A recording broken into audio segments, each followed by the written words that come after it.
Queridos irmãos, boa noite a todos, que bom vê-los. Para ambientar para a nossa prece, nós vamos ler o poema intitulado Estranha Fé, de Giano Guimarães. A minha fé é estranha, como toda fé parece, uma fé que faz a prece e que da dúvida apanha. Fé que não move montanha, mas espera o que não vê. A fé que vem de você, que vem de longe e de dentro. O equilíbrio do teu centro é a força alta do teu ser.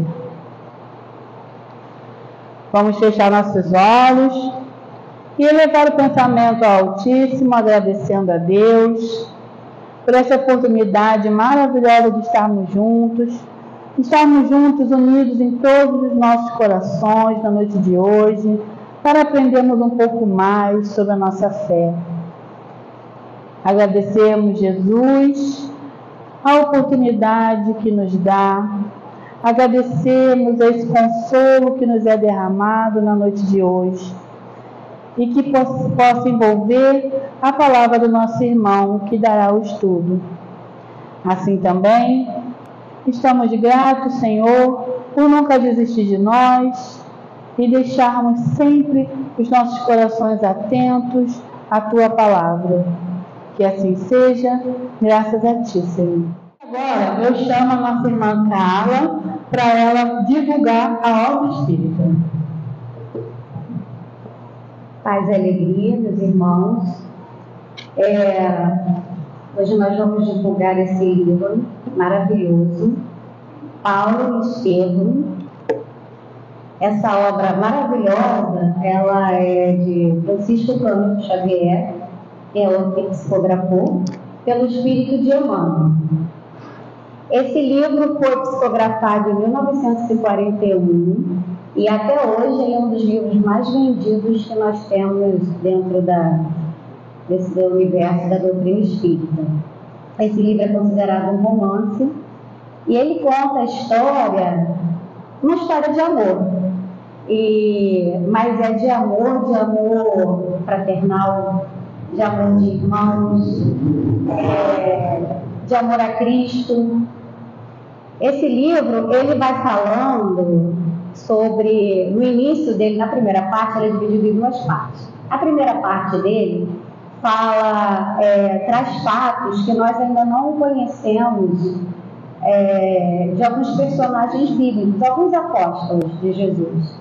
E aqui ele narra fatos sobre esses apóstolos, sobre a Casa do Caminho, que Pedro fundou, que foi a primeira, digamos assim, a primeira igreja, chamada de Casa do Caminho. E os personagens centrais desse livro são o Estevão, como está aqui, e o Paulo. O Paulo que se trata aqui é aquele Paulo que nós conhecemos já, o apóstolo Paulo, que foi o apóstolo dos gentios, que veio depois de Cristo. Não sei se todos sabem, mas aqui vai narrar na segunda parte, quando Paulo tem um encontro com Jesus na estrada de Damasco. Vocês todos conhecem a história, se não conhecem, se conhecer através de outra obra, essa daqui aprofunda muito mais e deixa tudo muito claro e traz, ela é muito rica em detalhes, então ela traz muitos detalhes. Quando Paulo tem um encontro com Jesus e ele fica ali com aquela, um pouco cego, né, com a luminosidade de Jesus, e ele deixa de ser perseguidor e passa a ser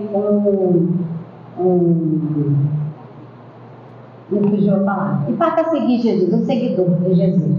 Então, os dois personagens é o Estevão. O Estevão, só para a gente saber um pouquinho, o Estevão, ele foi uma pessoa, ele e a família, o pai e a irmã chamada Abigail, eles eram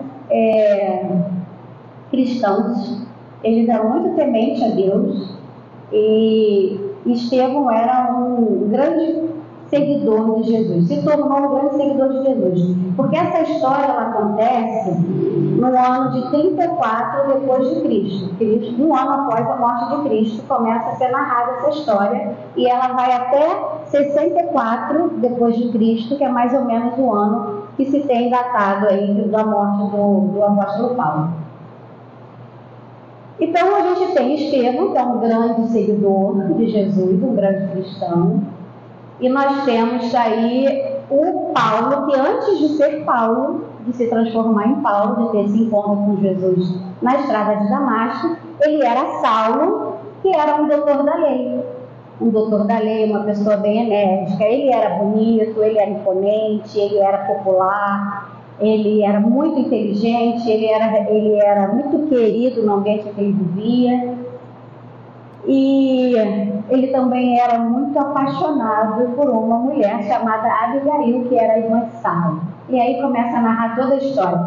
Porque Saulo, que se tornou Paulo, ele era um grande perseguidor dos cristãos. E Saulo era um seguidor de Jesus. E Saulo se apaixona por Abigail, que é a irmã de Saulo. Então, exato, Saulo se apaixona por Abigail, que era irmã de Estevão. Obrigada. A história vai narrando, começa a partir daí. Quem tiver curioso para saber o que aconteceu nessa história, o que acontece com Abigail, com Saulo, com Estevão, porque com Saulo a gente já sabe mais ou menos, mas ela é rica. Aqui conta muito mais coisa, aqui a gente fica sabendo de muito mais fatos históricos, né?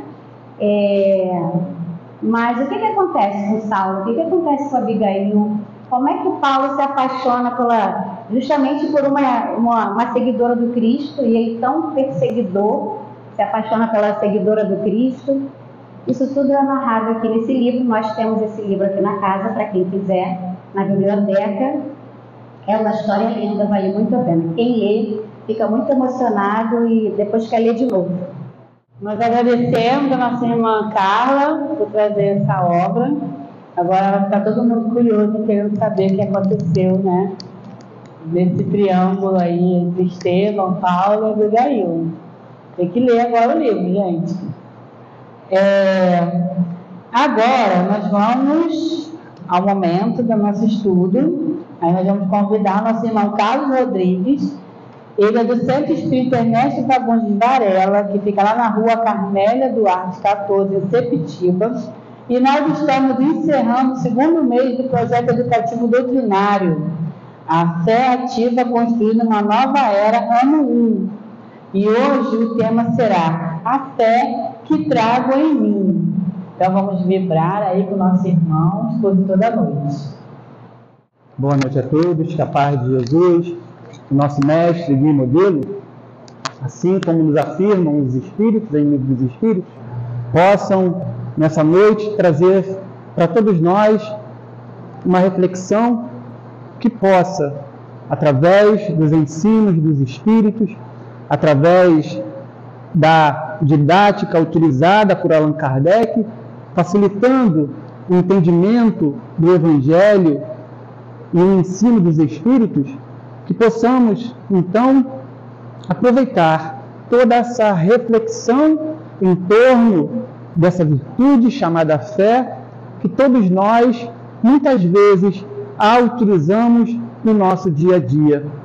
Porque, comumente, nós entendemos a fé como uma virtude teológica, uma daquelas 7 virtudes das quais a teologia cristã classifica como sendo as principais virtudes que um cristão, um seguidor de Jesus tenha que conquistar. Quero dizer também que todas as vezes que retorno a essa casa, bate um saudosismo muito gostoso, muito sadio, porque recordo-me lá pelos finais dos anos 90, de quando aqui eu vinha e participava da mocidade. Então traz toda uma lembrança dos companheiros, dos amigos que nos reuníamos aqui no salão e logo após saíamos para o nosso estudo, para a nossa reflexão. E é isso que nos torna melhores. É através das lições que o Espiritismo nos traz, das suas reflexões, é que vamos nos tornando melhores, vamos nos aperfeiçoando, melhorando, assim como nos ensina Allan Kardec, o nosso caráter, moldando assim o nosso caráter segundo a régua de medida do Cristo, e não segundo a régua de medida do mundo. Então, todas as vezes que aqui estou, ou que ouço o nome desta casa, bate esse saudosismo, que foram ensinamentos que, posso dizer, se eternizarão em mim, como espírito imortal que sou, assim como vocês também. E, com certeza, se hoje eu, ao menos, desejo ser alguém melhor, devo muito a essa casa. Mas, como falávamos, ou como a nossa irmã disse, o nosso assunto de hoje fala sobre a fé que trago em mim. Mas, muitas vezes, essa palavra é tão pequena, apenas com 2 letras, pode ser confundida. Porque muitas vezes usamos a fé para nos fortalecer ou dar continuidade em um projeto de vida física, que nada tem a ver com religiosidade. Tenho fé, por exemplo, que irei passar em concurso tal. Tenho a fé que fulano irá melhorar, mudar o seu caráter. Mas a fé, segundo nos ensinam os Espíritos, segundo nos ensina o nosso Mestre Jesus, é aquela virtude capaz de transportar montanhas. Mas não a montanha física, geológica. É a montanha das dificuldades, a montanha das provações, dos problemas, das vicissitudes. Mas Allan Kardec, em O Evangelho segundo o Espiritismo, nos ensina que, para que nossa fé possa chegar a esse ponto, necessário é não apenas entender o Espiritismo, mas sim compreender. Porque o entender, muitas vezes, ele fica na superfície, na superficialidade. E aí, quando nós nos propomos a compreender, aí o assunto é outro. Porque há necessidade de ir mais a fundo, de mergulhar mais profundo nessas letras que em 1857 surgiu, que é o nosso Espiritismo. O Espiritismo, então, é a chave que abre as portas para a compreensão dos ensinamentos de Jesus. Dirá Allan Kardec, dirão os Espíritos, que o Espiritismo é o próprio cristianismo de volta. Aqueles mesmos ensinamentos que Jesus nos legou, o Espiritismo veio relembrar-nos, mas não só. O Espiritismo veio aprofundar, veio fazer com que, através do estudo, da compreensão, possamos mergulhar mais profundo e entender, de fato, descortinando assim toda aquela má interpretação, mau entendimento que durante séculos os ensinamentos, as palavras do Cristo sofreram. Mas no Espiritismo isso não é possível. Não é possível a má interpretação. Por quê? O Espiritismo, ele é claro. Os Espíritos, com uma didática simples, acessível a todos os tipos de inteligência, vêm nos falar da fé, por exemplo, cujo o nosso codificador, Allan Kardec, em especial, separou um capítulo em O Evangelho segundo o Espiritismo, uma temática maravilhosa para uma maior compreensão. Então, popularmente, vulgarmente, fé é a crença profunda em algo ou alguém. E a fé de todos os tipos. Existe até a fé daqueles que oram para praticar a maldade. É uma modalidade de fé, independente de ser certa ou errada. É uma modalidade de fé. Aquela pessoa acredita tão profundamente naquela sua oração, mesmo que após vá praticar uma maldade, e que aquilo realmente o fortaleça aquela pessoa. Como dissemos, a fé de todas as modalidades, de todos os jeitos, fé em todas as situações, mas a fé a qual Jesus e os Espíritos se referem é aquela fé viva, transformadora, a fé que Paulo, citado aqui no livro Paulo e Estevão, utilizou para, após esse encontro com Jesus na estrada de Damasco, dar outro rumo, prosseguir, seguir de uma outra forma, de uma maneira, dessa vez da maneira certa, da maneira correta, segundo os padrões do Cristo. Essa fé a qual o Senhor Jesus e o Espiritismo nos apregou é a mesma fé utilizada por Ananias, também no livro Paulo e Estevão, quando Paulo já atingira uma alta classificação de periculosidade com relação aos cristãos. Jesus vai até Ananias e o chama: Ananias, eis-me aqui, Senhor. Um ato de fé. Essa simples resposta, eis-me aqui, Senhor, traz reflexões profundas para nós, para a nossa alma. Porque Ananias entrega-se totalmente a Jesus. Como ele dissesse: eis-me aqui, Senhor, o que queres? O que devo fazer? Depositando toda a sua confiança em seu Mestre Jesus.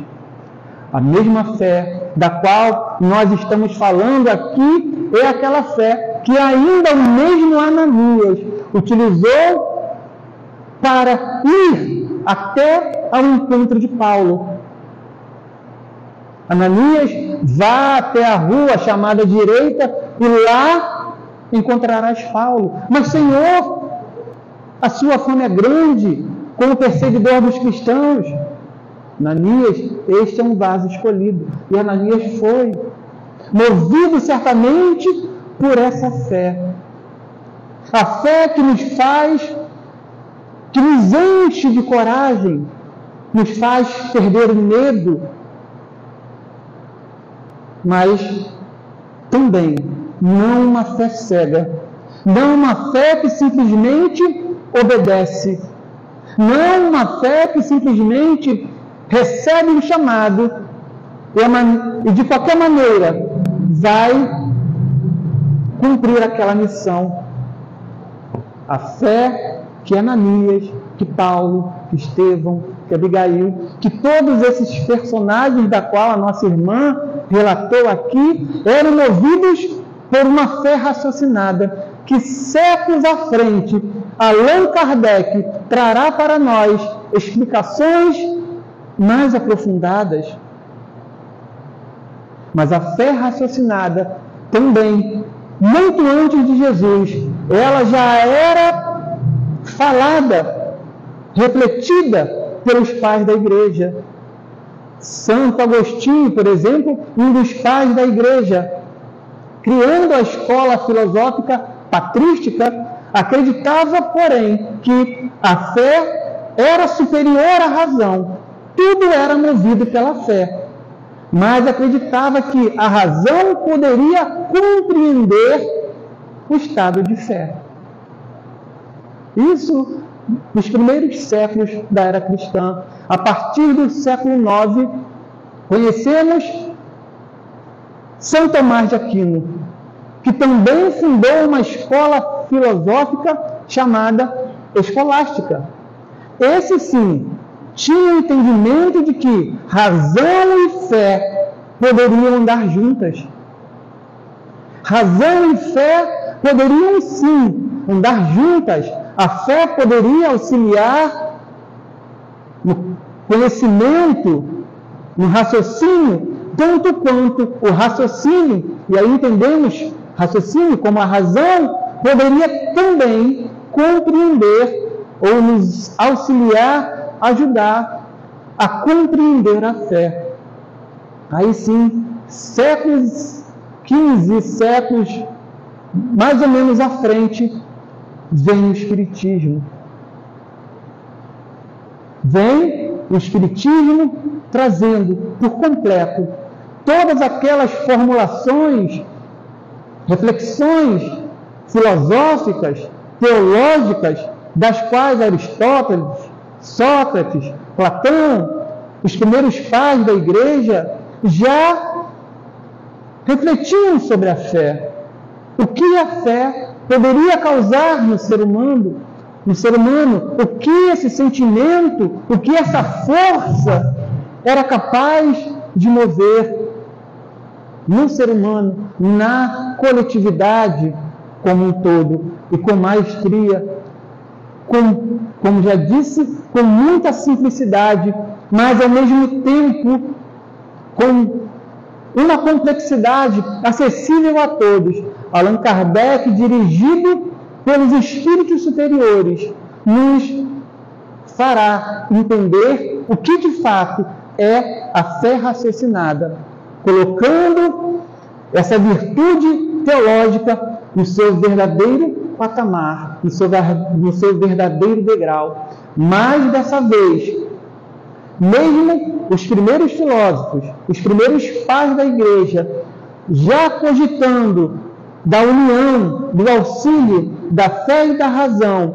Allan Kardec, diferentemente desses apóstolos, irá nos falar com mais profundidade, com mais clareza, também com mais simplicidade, fazendo com que todo esse assunto, que por vezes é complexo, mas simples, torna-se mais claro, mais límpido. Allan Kardec irá nos falar que a fé e a razão têm que andar juntas. Se por vezes alguns filósofos, alguns pais da Igreja, alguma filosofia separaram a fé e a razão, o Espiritismo os une, fazendo com que possamos compreender de fato a necessidade, a utilidade da fé e da razão. A fé auxilia no ser moral, no ser espiritual. A doutrina espírita irá nos dizer que o progresso do espírito, o nosso progresso, ele é constituído por duas asas fundamentais, que têm que estar em perfeito equilíbrio para que o espírito possa avançar nas sendas superiores da espiritualidade. Essas duas asas chamam-se a fé e a razão. O conhecimento moral, religioso, mas também o conhecimento científico, o raciocínio, o pensamento lógico. São essas duas asas que, quando em perfeito equilíbrio, faz com que o espírito alcance as esferas mais sublimes, das quais, muitas vezes, embora nós estudemos na literatura espírita, segundo a espiritualidade, é indescritível. É indescritível. E aí, nós, para dar um colorido a essa nossa reflexão, eu trouxe aqui uma questão que sempre relembro, quando possível, no livro O Consolador. O livro Consolador é um livro psicografado pelo médium Francisco Cândido Xavier, também pelo mentor espiritual Emmanuel. E o estilo dele é parecido com o Livro dos Espíritos. Perguntas e respostas, aonde esse benfeitor irá responder assuntos sobre física, química, fé, razão, sentimentos, provação, expiação. E aí, no assunto fé, e especificamente na questão 354, é perguntado. Lança uma pergunta, uma indagação a esse benfeitor. Poder-se-á definir o que é ter fé? Ora, parece uma pergunta meio lógica.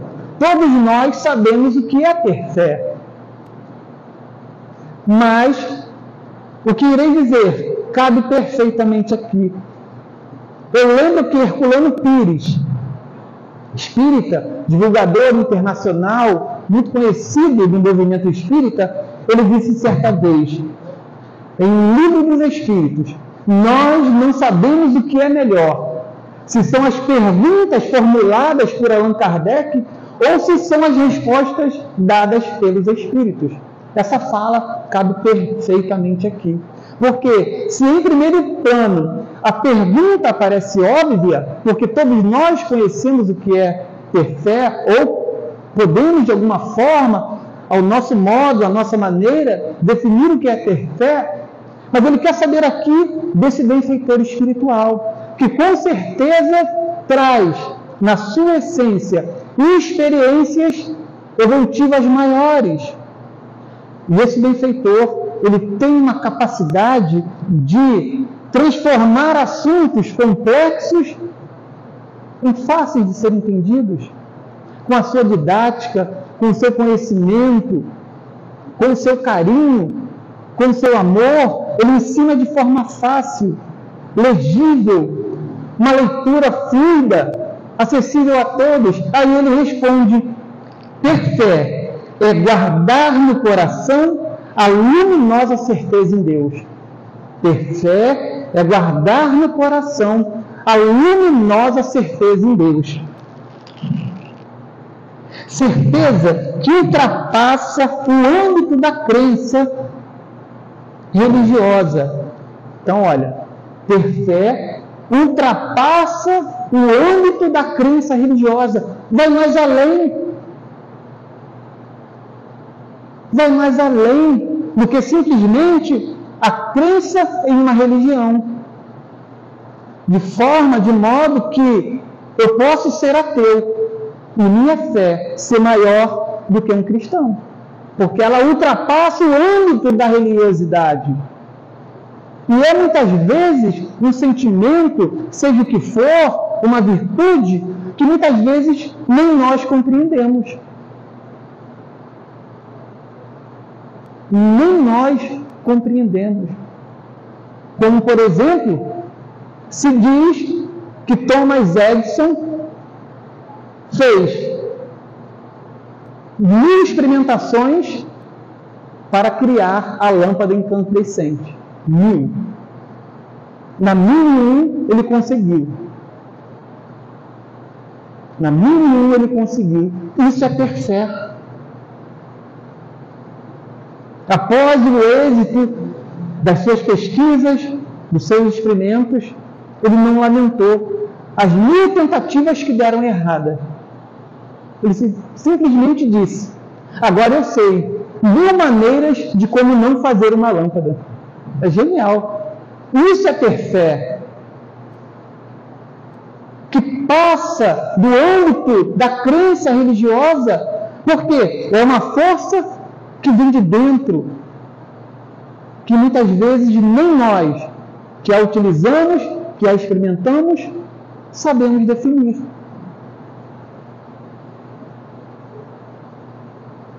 Então, a resposta continua.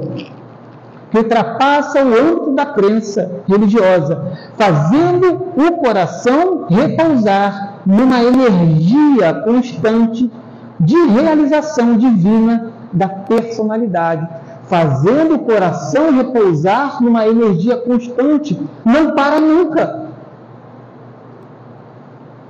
Não para nunca. E isso me faz pensar, e é óbvio, muito mais além disso, de que é a fé que Jesus deposita em nós.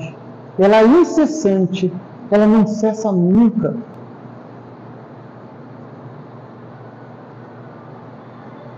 O aparecimento do homem na Terra já conta milhões de anos, desde os seus primeiros estágios evolutivos, aonde não sabíamos ainda definir o que é mal e o que é o bem.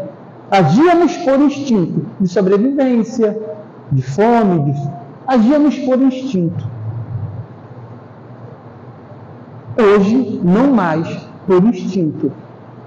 Atingimos, segundo a fala da espiritualidade, um grau de racionalidade, de raciocínio, de ciência satisfatório. Jesus nunca desistiu de nós. Nunca. É essa fé constante, repousada em seu coração, que faz, aos dias de hoje, todos nós nos alimentarmos da fé, da certeza que ultrapassa a crença religiosa de que os momentos difíceis que hoje, que agora nós passamos, irão passar. Tudo vai passar. Eu não sei qual é a dor que você traz, qual é a dificuldade que você traz, mas eu tenho uma certeza absoluta: vai passar. Vai passar. Eu não sei se é no âmbito da saúde, do financeiro, do sentimento, do psicológico. Cada um de nós trazemos as nossas dores, as nossas aflições. A Terra ainda é um plano de provas e expiações. Mas todos nós, que aqui hoje nos encontramos, e isso aqui é uma assembleia. Aqui é um encontro de almas, de espíritos, não é um encontro de matérias. Aqui não é um encontro de seres materiais, é um encontro de seres espirituais, encarnados e desencarnados. Porque o Espiritismo nos dá essa certeza que o que sobreviverá após a morte do corpo físico é a essência que habita dentro de cada um de nós, homens físicos e materiais. Aqui dentro existe uma essência que sobreviverá a tudo isso e experimentará, como outros espíritos já experimentaram e experimentam, todas aquelas bonanças prometidas por Jesus no Sermão da Montanha. As bem-aventuranças. Amélia Rodrigues irá dizer que em Marcos, Jesus subia ao monte e ali pregou o seu sermão. Mas ela também diz que Mateus, descendo do monte, ele pregou o seu sermão. Mas sabe o que ela diz? Não importa se Jesus descia ou se Jesus subia. O que importa é que na planície Jesus se estabeleceu e ali pregou o seu sermão. As bem-aventuranças. Todos nós, nesse exato momento, o que estamos fazendo aqui, participando dessa assembleia, desse encontro espiritual, é nos fortalecer para, dentro, em breve, experimentar, se prosseguirmos na fé, na certeza, nessa certeza que Emmanuel nos diz, que repousa em nosso coração de forma constante, experimentaremos o fruto suave das bem-aventuranças. Quem sabe até alguns de nós não estávamos lá ouvindo da própria boca, da voz de Jesus, aqueles seus ensinamentos, e hoje o revivemos, relembramos com uma nova roupagem, descortinado, mais claro, mais legível, mais compreensível. E é por isso que nós não desistimos. Não desistimos de ser espíritos melhores. É por essa fé constante que repousa em nosso coração, porque nós já passamos do degrau do entender, nós já compreendemos a necessidade do progresso, da evolução espiritual. Todos nós, cada um de nós, desde o ser que hoje vive da forma mais primitiva, pelo curso dos milênios, um dia chegará à perfeição. Desde aquele ser que hoje pratica as maiores maldades, aquela que para nós já é inadmissível, ele também um dia atingirá os cumes mais elevados da evolução espiritual, que é aquela escala espírita colocada por Allan Kardec, pelos Espíritos, a partir da questão 100, de número 100, em O Livro dos Espíritos. Terceira ordem, segunda ordem, primeira ordem, 10ª classe, 9ª classe, até chegar aos Espíritos puros. É essa fé, foi essa compreensão que nos fez estar aqui hoje, aqui agora, semana que vem, mas também na outra e na outra. Porque nós já compreendemos a nossa realidade, que é a essência espiritual. Como lembra o apóstolo Paulo, em Atos dos Apóstolos, nós somos herdeiros do Cristo. Ora, se nós somos herdeiros de Cristo, somos herdeiros também de Deus. Que maravilhoso isso! E como herança, não temos os bens terrenos, que também são bons. Quando nós os dominamos, ou utilizamos para o bem, e não quando somos dominados, utilizados pelos bens da terra. Mas a herança da qual o apóstolo fala é da herança espiritual, que nos faz lembrar a fala de Jesus: tudo o que eu faço, vós também podereis fazer e mais. Nos fazendo compreender, então, qual é a nossa verdadeira posição espiritual, qual é a nossa verdadeira essência, para quê, por que nós fomos criados. É essa fé que o Espiritismo nos traz, que nos faz prosseguir nessa grande romagem. E a espiritualidade, ela nos traz uma informação importantíssima, que muitas vezes passa despercebido por nós, que gostamos de ler, de refletir em o Evangelho segundo o Espiritismo.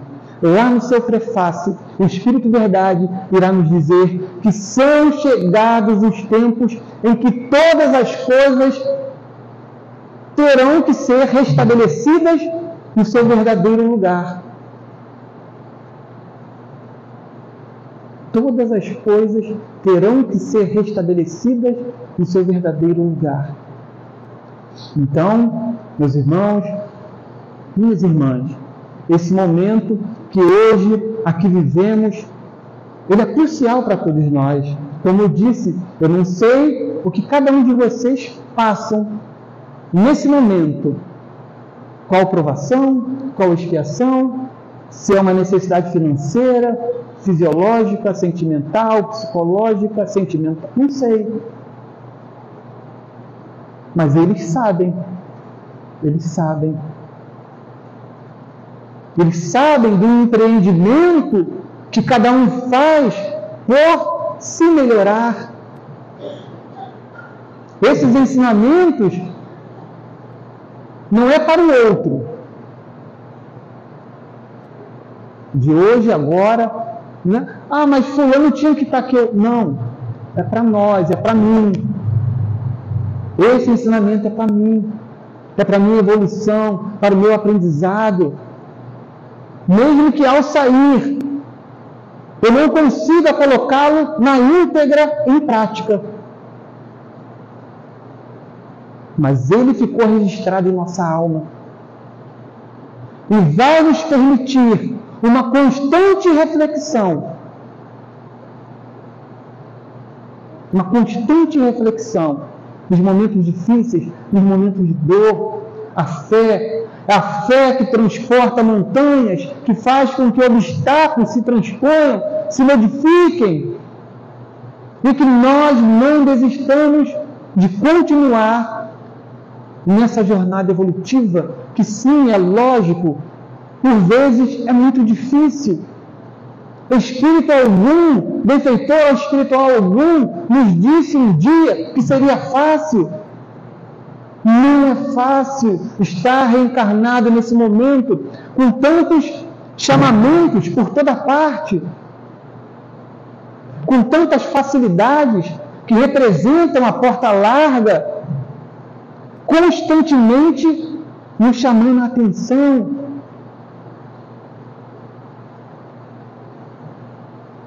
Mas Jesus nos alertou para que não entrássemos na porta larga, que embora a porta estreita seria de difícil acesso, difícil passagem, melhor é que seguíssemos por ela. Porque o que nós encontraremos do outro lado são esses frutos suaves, doces das promessas de Jesus. E aí, ao transpor essa porta, nós vamos perceber, nós vamos ter essa certeza, essa fé, que paira constantemente, ininterrupta, em nosso coração, que todo o esforço valeu a pena. Valeu e valerá a pena. Valeu a pena reencarnar, quitar o meu débito, a minha dívida, perante as leis divinas, perante a minha consciência, perante o outro. Por quê? Eu sei que é a oportunidade que eu tive nessa encarnação de me melhorar e seguir rumo à espiritualidade superior. Todos nós que estamos aqui temos o objetivo de estar aqui. Todos nós, de alguma forma, temos um objetivo de esclarecimento, de agregar conhecimento moral, também intelectual, de fortalecer a nossa fé, a nossa esperança. Nunca nós estamos precisando tanto de esperança. Allan Kardec, junto com os Espíritos, lá no Livro dos Espíritos, se eu não me engano, é a 4ª parte, Esperanças e Consolações. Das esperanças e consolações. O quanto de esperanças nós precisamos. E nós só vamos fortalecer a nossa esperança através de uma fé raciocinada. Uma fé que nos diz que a vida, ela não acaba aqui. Ela não acaba aqui, porque senão não valeria a pena. Por que tanto esforço? Para que tanto esforço? Para que fé? Para que esperança? Se tudo um dia acaba, morre. Essa não é a certeza que o Espiritismo nos dá. Não é a fé que o Espiritismo nos ensina. A fé que o Espiritismo nos ensina é a fé raciocinada, é ter fé, a fé religiosa, no nosso caso, mas também a fé vulgarmente conhecida, mas a fé raciocinada, que me faz refletir.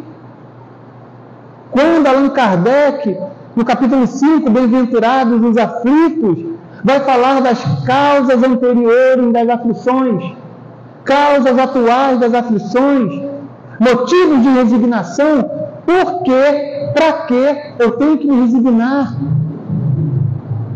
Isso é fé raciocinada. Se a explicação para a minha dor, para o meu processo de sofrimento, não se encontra nessa vida, há que estar em uma vida anterior. Então, é essa fé que me move, que me faz ter a certeza que ultrapassa a crença religiosa de que vale a pena persistir no bem. Embora eu saiba que essa jornada é muito difícil. É uma trajetória que, por vezes, irá arrancar do nosso mais íntimo, das profundezas do nosso ser, muitas vezes até as lágrimas, mas que sim, valerá a pena. É essa certeza, é essa fé que o Espiritismo provoca em mim, através da reflexão raciocinada, através do pensamento lógico, através de uma fé e de uma certeza continuada que outras oportunidades eu terei após a passagem dessa vida, que eu retornarei em outro corpo, preparado especialmente para receber o Espírito em outro momento, talvez com os mesmos personagens, com as mesmas pessoas, mas que, se eu for bem-sucedido, melhor para mim, melhor para o meu progresso, também melhor para aqueles que me rodeiam, melhor para a coletividade, mas o processo começa em mim. A fé, ela começa em mim, a certeza, ela começa em mim, a esperança, ela começa em mim. É essa a fé que eu trago, é a fé que eu aprendi com o Espiritismo, foi a fé que eu aprendi a ter, como eu disse no início, aqui dentro dessa casa, nos tempos de mocidade. Foi essa fé que eu aprendi e que eu percebi ser a melhor para a minha alegria atual, para as minhas alegrias futuras, para aqueles que estão comigo. E é nessa fé que eu persistirei, que eu persisto, que eu persistirei. Porque foi assim que eu aprendi, é assim que eu acho lógico, racional, é assim que eu entendo. É assim que, com o auxílio dos benfeitores espirituais, do nosso Mestre Jesus, eu prossigo. E tenho a certeza de que cada um aqui, presente nesse momento, está fortalecendo a sua fé, a sua esperança. Para terminar, quero dizer que nós estamos passando por um processo delicado. Os benfeitores espirituais, no início do Espiritismo, já haviam nos revelado que o Espiritismo passaria por 3 grandes períodos, ou por 3 fases. A primeira seria a fase da curiosidade. São as mesas girantes, as mesas falantes, as mesas que dão resposta. Cada fase, cada estágio, duraria aproximadamente 60 anos. A segunda fase seria a da busca pelo conhecimento. Passaria então a fase da curiosidade, viria a fase da busca pelas respostas, de uma compreensão mais íntima, mais aprofundada, do espalhamento da ideia espírita, agora de forma mais séria, mais acertada, mais focada. E por último, viria a fase que seria mais difícil de ser passada, que é essa fase que nós estamos passando nesse exato momento, que é a fase da prática. É a fase da prática. Nós temos que pôr em prática os postulados espíritas. Significa que é pôr em prática a nossa fé. É pôr em prática a resignação. É pôr em prática o conhecimento espírita, o conhecimento cristão. E por isso é a fase mais difícil. Mas nós estamos aqui. Nós estamos aqui, sabemos que é difícil porque vivenciamos todos os dias, seja em casa, no trabalho, na via pública, na condição, onde for, não é fácil. E nós estamos tendo essa oportunidade de dar um salto, não no sentido de burlar a lei do progresso, mas de, a partir do momento da prática espírita cristã, nós darmos um salto evolutivo no nosso progresso, individual e coletivo.